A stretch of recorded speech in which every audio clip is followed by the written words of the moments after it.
శృతిస్మృతిపురాణానాం ఆలయం కరుణాలయం నమామి భగవత్పాదం శంకరం లోకశంకరం.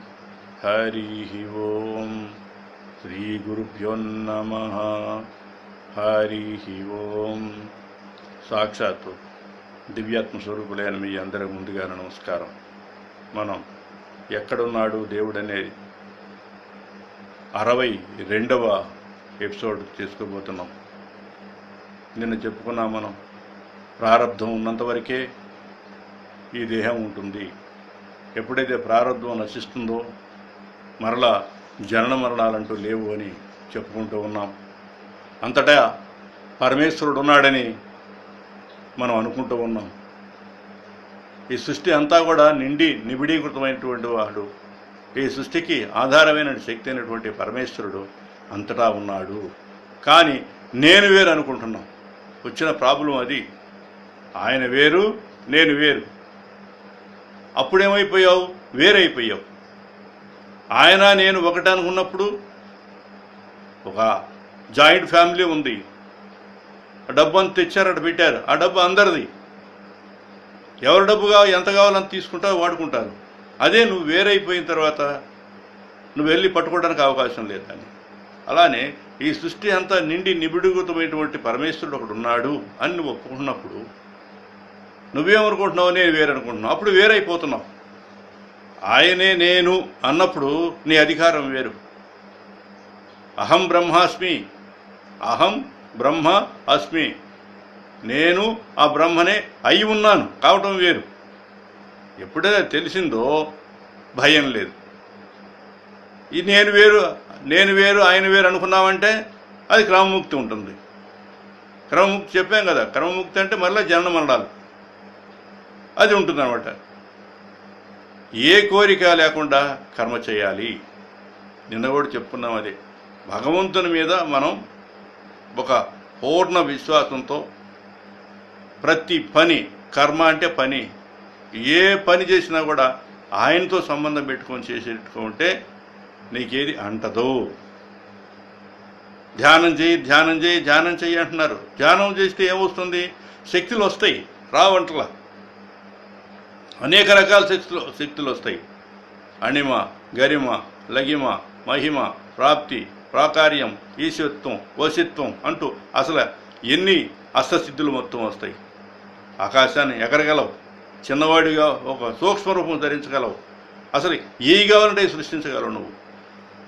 దానివల్ల ప్రయోజనం ఏమాత్రం లేదు. శంకర్లు ఏమన్నారు తెలిసినా? అవి కాకి రెట్టతో సమానం అన్నాడు. కాకి రెట్టేసితే ఎంత మనం ఈసరించుకుంటామో అది దాంతో సమానం అన్నాడు. మరి ధ్యానం వల్ల ఏంటి? ఏమొస్తుంది? అణిమ సిద్ధులు అన్ని, మరి గడిమ అన్ని సిద్ధులన్నీ వచ్చినాయి. ఆ సిద్ధులు వస్తే ఏమవుతుంది? దానివల్ల ఐశ్వర్యం వస్తుంది. మరి ఈ ప్రయత్నం అంటే దేనికి? అసలు ఈ సిద్ధులు చేసేవాళ్ళంతా అదే కదా. విభూతి రేఖలు సృష్టించేవాళ్ళు, తాయితులు ఇచ్చేవాళ్ళు, గారడి చేసేవాళ్ళంతా దేనికోసం? డబ్బు కోసం వస్తుంది. దానివల్ల ఏమొస్తుంది? ఐశ్వర్యం వస్తుంది. ఐశ్వర్యం వల్ల ఏమొస్తుంది? సుఖం వస్తుంది. డబ్బు ఉందంటే మంచి సుఖం వస్తుంది. మరి ఆ సుఖమును ఏం చేయాలి? జ్ఞానం చేత వదిలేయాలి. ఇదన్నీ కూడా అశాశ్వతం, శాశ్వతం కాదు. నా దగ్గరికే రావద్దు నువ్వు. ఇది భగవంతుడు ఇచ్చినటువంటి విభూతి అని ఎప్పుడైతే నీకు అర్థమైందో అప్పుడే జీవన్ముక్తుడైపోయినట్టు. జీవన్ముక్తుడంటే ఇంతకన్నా లేనే లేదు. ఉన్నది ఉన్నట్టుగా తెలుసుకొని హాయిగా వాటిని అనుభవిస్తూ ఈ దేహాన్ని వదిలివేసేవాడు చక్కగా వదిలేస్తాడు. చూడండి, ఎన్నోసార్లు మనం చెప్పుకుంటున్నాం లోగడ కూడా. ఈ దేహాన్ని మరణం అనేది తథ్యం, అందులో సందేహం లేదు. అది ఏ రూపంలో వస్తుందో తెలియదు, ఏ సమయంలో వస్తుందో తెలియదు. కానీ మరణించడం తథ్యం. అది కనుక ఎప్పుడైతే తథ్యం అని తెలుసుకున్నావో నువ్వు జీవన్ముక్తులైనట్టే. జీవన్ముక్తులంటే జీవించి ఉండగలని ముక్తి కావాలి. క్రమముక్తి అంటే ఎప్పుడో వచ్చుదని కాదు, ఇప్పుడే నీకు నేనే బ్రహ్మాన్ని, నాకు జనన మరణాలు లేవు, కేవలం ఉపాధి దేహము నా చేతుల్లో ఏమీ లేదు, నడిపించేవాడు ఎవడో ఉన్నాడు, దాని ప్రకారం నడుస్తూ ఉన్నది, నా ఆలోచన కదిలిచ్చిన ఆయనే అని ఎప్పుడైతే అన్ని భారం ఆయన మీద వేశావో అన్నీ ఆయనే చూసుకుంటాడు. నీకేం సంబంధం? అసలు ఏ కోరిక లేదు, అసలు నీకు జననం ఎందుకు ఉంటుంది? ఇంకా ఒకసారి ఆలోచన చేయండి. కోరిక ఉంటే కదా, ఆ కోరిక తీరాలంటే మళ్ళీ జన్మ తీసుకోవాలి. కోరికే లేదు. ఈ జ్ఞానం కలిగితే నీకు మోక్షం వచ్చినట్లే. ఆత్మ నిత్యం అని తెలుసుకోవాలి, ఎల్లప్పుడూ ఉండేది, అది నశించేది కాదు. బాహ్యంలో కనిపించేవన్నీ కూడా అనాత్మలే. ఈ కంటికి ఈ చర్మశిక్షు కనిపించే అన్నీ కూడా అనాత్మలే. ఆత్మ ఆత్మ అంటున్నావు, ఆత్మ కనపట్ల, నీకు అనాత్మలు కనపడుతున్నాయి. అయినా కూడా వాటిల్లో ఉన్నది ఆ పరమేశ్వరుడే. ఆడిస్తున్నాడు కదా, వాళ్ళనే మనం చూస్తున్నాం. అందరూ నడుస్తున్నారు, మాట్లాడుతున్నారు, చేస్తున్నారు. కానీ ఆ నడిపించే శక్తి ఎవరిది? ఆ పరమేశ్వరుడే. ఎప్పుడైతే నీకు అర్థమైందో ద్వేషం పోతుంది. ఎవడైతే ఆ పరమేశ్వరుడు ఉన్నాడని అనుకుంటున్నాడో వాడే తరిస్తున్నాడు.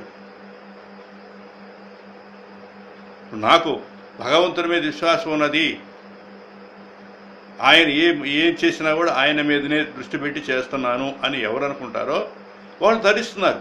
అంటే జన్మరాహిత్యం, జన్మ లేకుండా చేసుకుంటున్నారు వాళ్ళు. ఏది దర్శించినా నీ స్వరూపమే.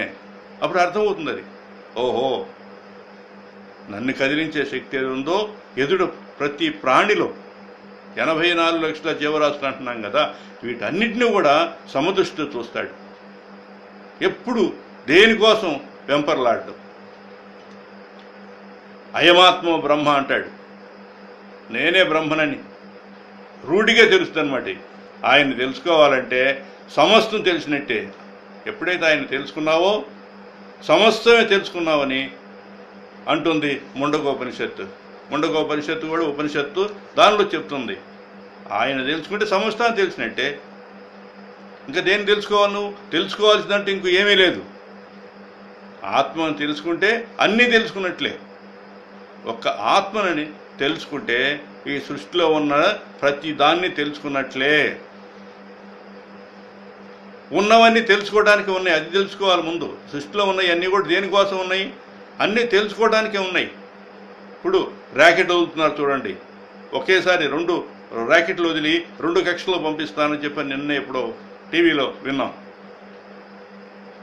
ఎక్కడో ఉన్నాయి, ఏ గ్రహాలు ఉన్నాయి, గ్రహాలన్నీ కూడా దేనికోసం ఉన్నాయి? మనం పంపించినటువంటి ఆ శాటిలైట్లు ఏమున్నాయి అక్కడ పనిచేసి ఇప్పుడు ఈ ఎన్ని రకాలు మరి చూస్తున్నాం కదా, ఎక్కడెక్కడ ప్రపంచంలో ఉన్నాయి మొత్తం కూడా ఈ చిన్న స్మార్ట్ ఫోన్లు మనకు కనిపిస్తున్నాయి. అంటే ఎక్కడ విజ్ఞానం ఇది? వాళ్ళు తయారు చేసింది కాదు కదా, ఉన్నది ఉన్నట్టు తెలుసుకుంటున్నాం. ఉన్నవన్నీ తెలుసుకోవడానికే ఉన్నవి, అది మాత్రం తెలుసుకోవాలి. కర్మ ఏది చేసినా కూడా సంఘం ఉండకూడదు. దాంతో సంఘం అంటే ఏంటి? దాంతో కలపకూడదు. నేను చేస్తున్నాను నాది అనే భావం లేకుండా.